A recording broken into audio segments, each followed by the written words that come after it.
Olá, semana marcada por muitos debates no plenário da Câmara. Um dos motivos foi a aprovação de projeto que suspende a ação penal do Supremo Tribunal Federal, que tem entre os réus o deputado delegado Ramagem, acusado de tentativa de golpe de Estado. Mas teve também muita discussão na votação de projeto que cria mais 18 cadeiras de deputados federais. O plenário aprovou ainda um novo marco legal para as parcerias público-privadas, com mais garantias para empresas e investidores. Vamos começar falando do projeto que aumenta o número de deputados. O plenário aprovou a criação de mais 18 cadeiras, aumentando de 513 para 531 o número de deputados federais. Essas 18 vagas a mais foram justificadas como maneira da Câmara obedecer decisão do Supremo Tribunal Federal, que deu prazo até o final de junho desse ano para que o Congresso ajuste proporcionalmente o número de deputados por estado a partir do resultado do último censo demográfico. Isso vai valer a partir das eleições de 2026, mas precisa ainda ser aprovado pelo Senado. O projeto cria as novas vagas a partir de alguns critérios. Um deles é manter o mínimo atual de 8 e o máximo de 70 deputados por estado, estabelecida pela Constituição, mesmo que algum deles tenha perdido habitantes. Outro critério usado foi não permitir que um estado mais populoso tenha menos cadeiras na Câmara que um com população menor. Dessa forma, Goiás, Ceará, Minas Gerais e Paraná ganham uma cadeira a mais cada um. Amazonas, Mato Grosso e Rio Grande do Norte ganham 2, e Santa Catarina e Pará ganham 4. Os demais permanecem com o número atual. O projeto foi apresentado pela deputada Dani Cunha, do União do Rio de Janeiro, com o objetivo de evitar que o Tribunal Superior Eleitoral decida sobre a distribuição de cadeiras, seguindo a decisão do STF de 2023. A decisão autoriza o TSE a definir a questão, caso o Congresso não o faça. E se isso acontecer, seria mantido o número atual de 513 deputados e alguns estados perderiam cadeiras. O Rio de Janeiro, por exemplo, perderia 4 e o Piauí 2. Outros 4 estados do Nordeste também perderiam. A opção de manter pelo menos o número atual e compensar a proporcionalidade com a criação de novas cadeiras foi justificada com o argumento de que a decisão é política e a atribuição é do Congresso Nacional e não da Justiça. Foi o que disse a autora da proposta, a deputada Dani Cunha. Se não deliberarmos no Congresso qualquer coisa sobre a representação da Câmara dos Deputados, daremos um cheque em branco para o TSE efetuar a distribuição das cadeiras que corresponde a cada estado da federação, implicando em perdas e ganhos desproporcionais.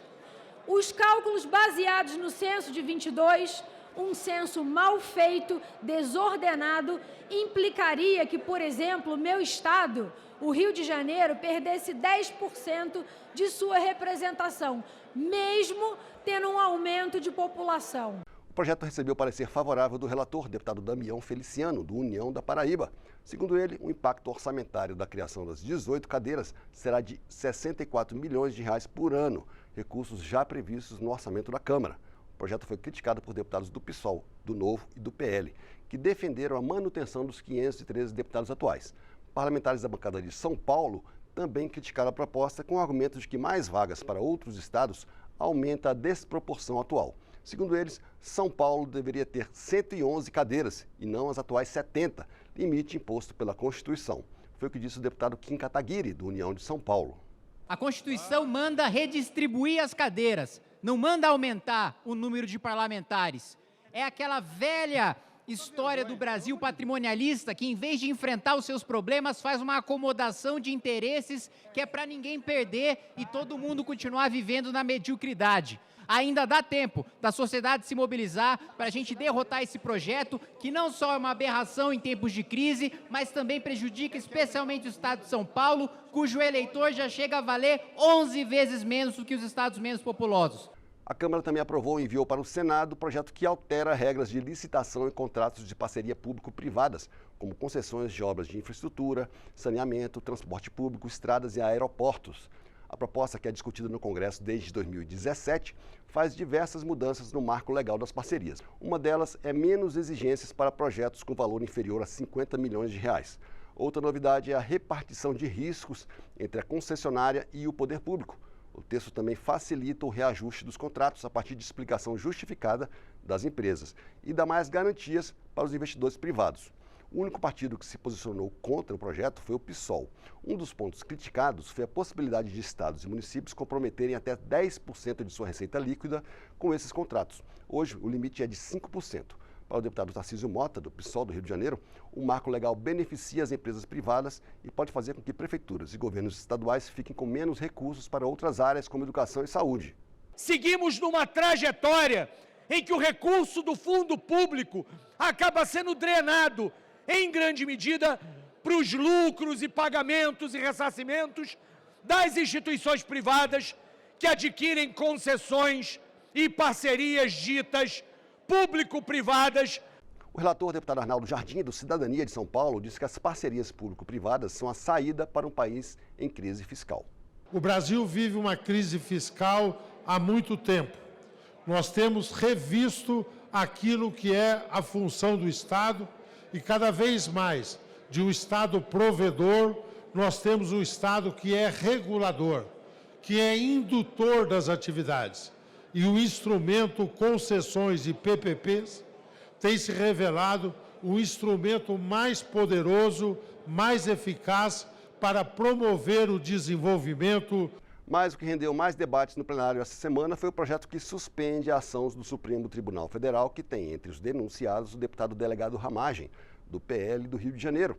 Ele é acusado de diversos crimes, inclusive golpe de Estado e dano contra o patrimônio da União, em decorrência dos ataques de 8 de janeiro de 2023 às sedes dos três poderes em Brasília.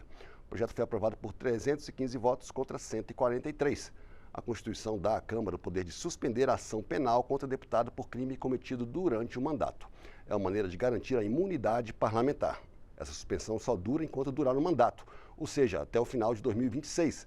Depois disso, a ação é retomada sem que o período suspenso conte para o prazo de prescrição dos crimes. A aprovação da suspensão da ação provocou grande debate em plenário. O texto aprovado não menciona o nome do deputado Ramagem, diz apenas que fica assustado o andamento da ação penal apresentada ao Supremo Tribunal Federal pelo Procurador-Geral da República, Paulo Gonet. Nela estão descritas as ações atribuídas a diversas autoridades acusadas de tentativa de golpe de Estado, como o ex-presidente Jair Bolsonaro, o ex-ministro da Justiça Anderson Torres, o general Walter Braga Neto e o deputado Ramagem, além de muitos outros. Deputados do PT, PSOL, PSB e PCdoB disseram que o projeto aprovado é inconstitucional por estender a imunidade parlamentar a outros réus. Foi o que disse o líder da federação formada pelo PT, PCdoB e PV, deputado Lindbergh Farias, do PT do Rio de Janeiro. Podem pensar os senhores que eles estão querendo trancar em toda a ação penal do Ramagem. Não, é muito mais, senhor presidente. No projeto de resolução do relator está o seguinte: fica sustado o andamento da ação penal contida na petição 12.100. Sabe qual é a petição 12.100? São esses 5 núcleos denunciados no entorno do Bolsonaro. É trancar a ação do próprio Bolsonaro, senhor presidente. Então não faz sentido. O relator, deputado Alfredo Gaspar, do União de Alagoas, defendeu a tese de que a Constituição, nesses casos, prevê a suspensão da ação penal, não apenas da parte relativa ao deputado. Segundo ele, por ser deputado federal, Ramagem deveria ter sido incluído em uma ação separada. Quem fez a denúncia em conjunto foi Alfredo Gaspar? Não. Quem recebeu a denúncia em conjunto foi Alfredo Gaspar? Não. Fui eu que fabriquei a Constituição mandando sustar o andamento da ação penal? Eu não vou restringir direito constitucional aonde não cabe restrição. Deputados aliados ao ex-presidente Jair Bolsonaro defenderam a suspensão da ação e disseram que não houve golpe de Estado. Alegaram ainda que o ataque às sedes dos três poderes, em 8 de janeiro de 2023, ocorreu quando Ramagem já era deputado, o que justifica a suspensão da ação. Já deputados aliados ao governo defenderam que o crime de golpe de Estado, segundo a Procuradoria-Geral da República, começou no ano anterior, quando Ramagem ainda não era deputado. Para eles, a decisão da Câmara será questionada no Supremo Tribunal Federal. Depois de aprovado, o projeto que suspende a ação contra o deputado delegado Ramagem e outras pessoas acusadas de tentativa de golpe de Estado foi promulgado pela Câmara e enviado ao Supremo Tribunal Federal. E esses foram os principais destaques da semana no plenário da Câmara. Até a próxima!